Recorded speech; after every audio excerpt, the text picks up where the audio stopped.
अरे बा ई का कहनी है काका काल्हे नु आइल रहनी आ एक हाली ना दू हाली जब सबेरवा आईनी तो रउआ दिशा फिरे गइल रहनी आ दोपहरिया में आईनी तो रउआ खाना खा के सूत गइल रहनी।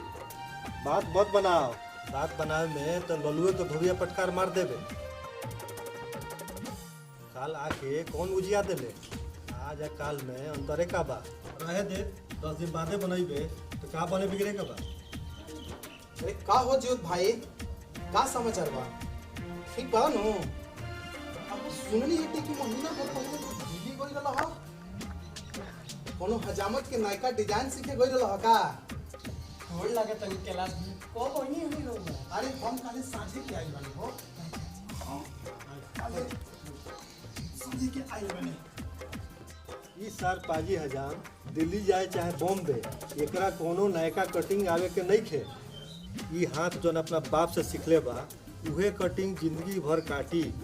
का ये खिलावन काका काहे रउरा हमेशा हमरे पर भीरल रहनी आ न वही संग से पूछनी।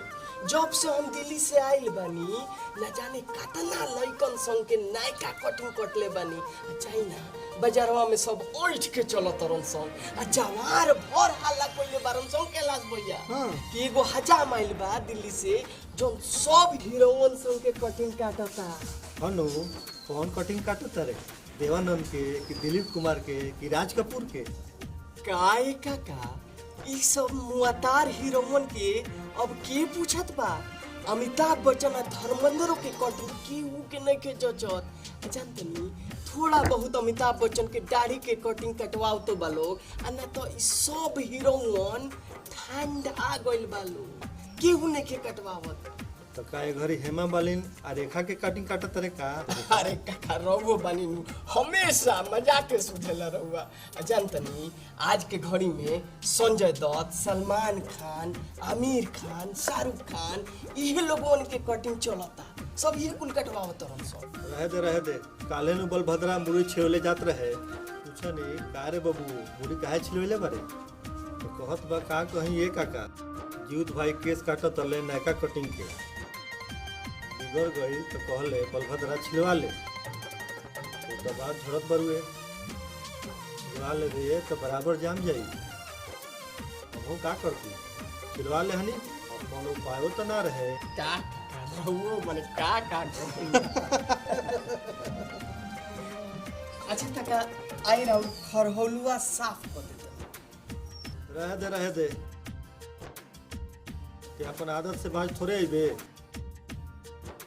जो जहाँ जात भरे। आज तो नहीं जानत की बीएफए ह तो हम दाढ़ी ना बनवाए। जो ड्रामा जम कर।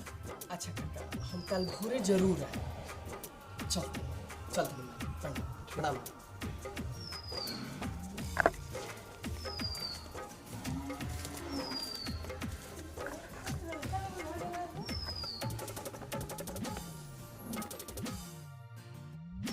बाबूजी कुछ बात रहो अस्थिर से बैठती कुछ बात